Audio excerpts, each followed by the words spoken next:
ఈ మధ్యకాలంలో చూసుకున్నట్లయితే రిజర్వ్ బ్యాంక్ నుండి మొత్తం కూడా వరల్డ్ బ్యాంక్ నుంచి మొత్తం తీసుకొచ్చి అప్పులు తీసుకొచ్చి తెలంగాణను మొత్తం కూడా బాగు చేస్తామని చెప్పేసి రాష్ట్ర ముఖ్యమంత్రి వర్యులు తెలియజేయడం జరిగింది. గతంలో కూడా అనేక సందర్భాల్లో మనం చూసుకున్నట్లయితే ఏదైతే నారా చంద్రబాబు నాయుడు గారు వరల్డ్ బ్యాంక్ నుంచి అప్పులు తీసుకొచ్చి హైటెక్ సిటీని చేసినాము, అది చేసినాం, ఇది చేసినాం అని చెప్పేసి అనేక సందర్భాల్లో మాట్లాడడం జరిగింది. ఇది మొత్తం కూడా అప్పులు తీసుకొచ్చేది మాత్రం కూడా ఒక వర్గానికి సంబంధించి మాత్రమే జరుగుతుందని చాలా స్పష్టంగా మనకు అర్థమవుతుంది. గతంలో కూడా వికీలీక్స్ లాంటి దాంట్లో కూడా ఏదైతే ఇది మొత్తం కూడా వరల్డైజేషన్ అయితే గ్లోబలైజేషన్ కాదు, ఇది మొత్తం కంబైజేషన్ అని చెప్పేసి అనేకమైనటువంటి వార్తలు వికీలీక్స్ దాంట్లో కూడా రావడం జరిగింది. దీన్ని బట్టి చూసుకున్నట్లయితే ఏదైతే వరల్డ్ బ్యాంక్ నుంచి అప్పులు తీసుకొచ్చి వాళ్ళకు సంబంధించిన కమ్యూనిటీని వాళ్ళ రాజకీయ స్వప్రయోజనం కోసం మాత్రమే వాళ్ళ ఆస్తుల్ని పెంచుకోవడం మాత్రమే చేస్తున్నారన్నది చాలా స్పష్టంగా అర్థమవుతుంది. గతంలో కూడా నారా చంద్రబాబు నాయుడు అదే చేసిండు. దాన్ని అనుసరించి దాని గురువర్యులుగా భావించి ఈరోజు తెలంగాణను కూడా అదేవిధంగా అప్పుల కూపులో తీసుకోవడానికి రాష్ట్ర ముఖ్యమంత్రి వర్యులు రేవంత్ రెడ్డి గారు చూస్తూ ఉన్నారు. మేమందరం కూడా విద్యార్థులుగా ఒకటే తెలియజేసుకున్నాం, తెలంగాణలో ఉన్నటువంటి మొత్తం సంపదను చూసుకున్నట్లయితే ఈరోజు అనేక రకాలుగా సంపద ఉంది. దీన్ని ఉపయోగించి మొత్తం కూడా సంపదను క్రియేట్ చేసి మొత్తం కూడా అమలు చేస్తున్న ప్రక్రియ కూడా చాలా విధంగా ఉంది. కానీ ఆ విధంగా ఆలోచించకుండా రిజర్వ్ బ్యాంక్ నుండి అప్పులు తీసుకొస్తున్నారని చెప్పేసి వాళ్ళు వరల్డ్ బ్యాంక్ నుంచి అప్పులు తీసుకొస్తున్నారని చెప్పేసి వాళ్ళు మాట్లాడుతున్నారు. కానీ ఇది సరైనది కాదు.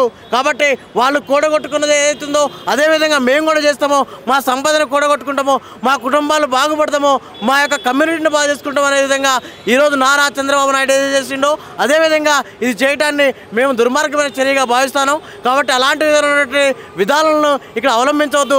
తెలంగాణ నైసర్గిక భూస్వామ్య విధానానికి ఏదైతే ఉందో ఆ విధానం చాలా అద్భుతంగా ఉంది, సంపదని క్రియేట్ చేసే విధంగా ఉంటుంది. కాబట్టి దాన్ని యూటిలైజ్ చేసుకొని అద్భుతమైన కమిటీలు వేసి అద్భుతమైన అడ్మినిస్ట్రేషన్ ఉపయోగించుకొని ఈరోజు సంపదని క్రియేట్ చేస్తున్న బాధ్యత ఉందని చెప్పేసి అదేవిధంగా ఆలోచించాలని చెప్పేసి ఈరోజు విద్యార్థులుగా మేము కోరుతా ఉన్నాం. అంటే ఇప్పుడు రేవంత్ రెడ్డి ఆ సంపదను తెచ్చి ఇక్కడ అభివృద్ధి చేస్తా యావత్తు అని చెప్తున్నాడు అన్నట్టు, అన్ని వర్గాల వారికి సంబంధించి ఎంతవరకు ఇది ఓన్లీ వాళ్ళ రెడ్డి కమ్యూనిటీ మాత్రం ఉపయోగపడే విధంగా ఈరోజు మనం చూసుకున్నట్లయితే RRR అని చెప్పేసో, లేకపోతే రింగ్ రోడ్ అని చెప్పేసో, లేకపోతే హైదరాబాద్ని మరొక సిటీని క్రియేట్ చేస్తామని చెప్పేసో రియల్ ఎస్టేట్ దండాలాగా ఈరోజు చేస్తున్నట్టు పరిస్థితి ఉంది.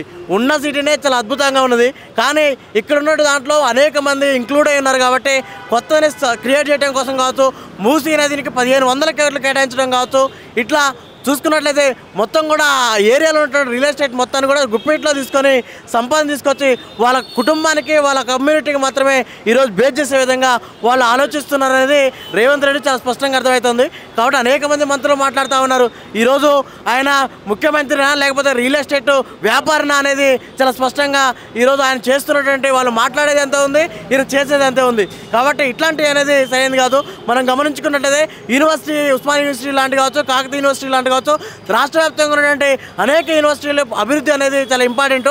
ఆ అభివృద్ధి, విశ్వవిద్యాలయ అభివృద్ధిని పక్కన పెట్టేసి మొత్తంగా రాష్ట్ర వ్యాప్తంగా ఉన్నటువంటి అన్నిటి కూడా 500 కోట్లు మాత్రం కేటాయించి ఈరోజు వాళ్ళ రియల్ ఎస్టేట్ దందా ఎక్కడైతే సాగుతుందో దానిలో భాగంగానే ఈరోజు మూసీ నది కావచ్చు, ఔటర్ రింగ్ రోడ్డు కావచ్చు, ఇవన్నీ కూడా 1000 కోట్ల రోజు ప్రజాధనాన్ని మొత్తం కూడా దుర్వినియోగం చేయడం కోసం వాళ్ళకి కేటాయించుకోవడంతో వాళ్ళ గుప్పెట్లోకి వాళ్ళ కాందాన్ని మొత్తం నింపుకోవడం కోసం మాత్రమే ఈరోజు కేటాయించారనేది స్పష్టంగా అర్థమవుతుంది.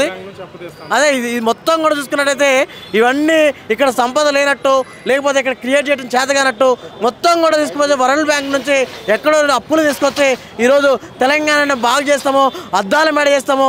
ఈరోజు చంద్రబాబు నాయుడు కూడా గతంలో సింగపూర్ చేస్తాం, హైదరాబాద్ని మలేషియా చేస్తాం అన్నట్టుగా ఈరోజు కూడా ఇక్కడ మాట్లాడుతున్నారు. కాబట్టి ఇట్లాంటి విధానాలు అనేది సరైనది కాదని చెప్పేసి యూనివర్సిటీ విద్యార్థులుగా అభిప్రాయపడతా ఉన్నాం.